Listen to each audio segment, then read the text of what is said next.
அரக்கர்கள் வானில் இருந்து இறங்குவதில்லை, மனிதன் தான் தீமை செய்து அரக்கனாகிறான்.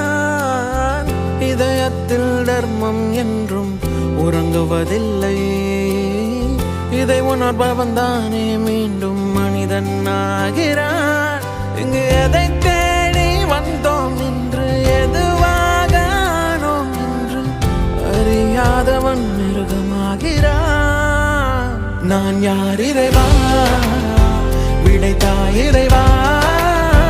நான் யார் இறைவா, பதில் சொல்ல மண்ணில் வருவாயா. நான் யார் இறைவா, விடைத்தாய் இறைவா.